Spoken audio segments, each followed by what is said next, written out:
paalala sa mga tao na hindi naiintindihan kung para saan ang pinapipirmahan. Mga kapatid, sa ngayon, walang eleksyon para mamili ng boto. Alam niyo kung anong binibili sa inyo ngayon? Yung kapakanan ng inyong kaapu-apuhan. Kapag kayo'y pumirma at inalok kayo ng bayan, ang ibig sabihin, yan ay illegal. Yan ay gagamitin sa kawalang hiyaan. Alam nyo yung pirma nyo. Yan na lang ang natitira nyong kayamanan sa pagiging matinong Pilipino. Alam nyo kung bakit?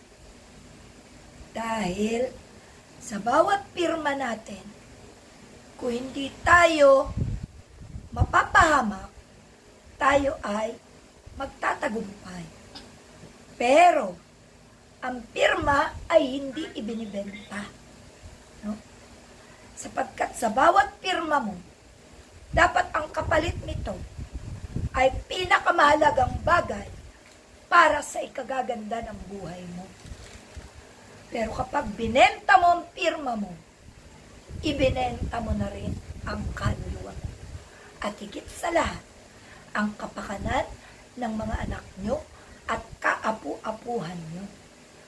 Alam nyo ba na dapat ginagamit nyo yung utak pag ginamit nyo ang daliri sa pagpirma at sa paghawak ng pensil?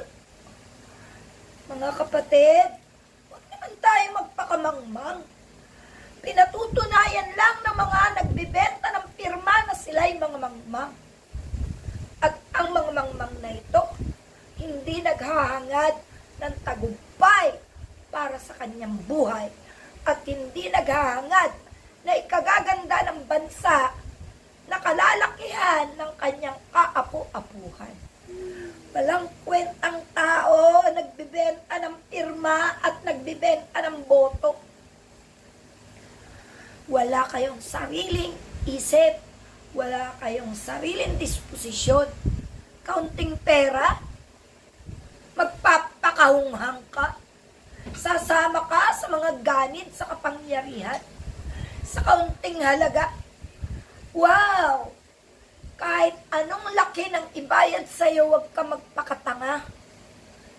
Sinasayang mo ang dapat ikagaganda na ng bansa mo, ikagaganda pa ng buhay mo.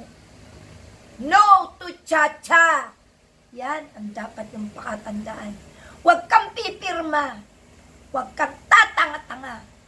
Huwag kang masilaw sa kaunting halaga. Ang buhay mo, kapakanan mo, at kinabukasan ng anak at kaapu-apuhan mo, ang pakaisipin mo. Minsan lang ang buhay sa mundo. Magpakatalino ka. Magpakamautak ka. Huwag kang padadala sa mga nasa gobyerno, naghahaman at mapagsamantala. Okay, salamat.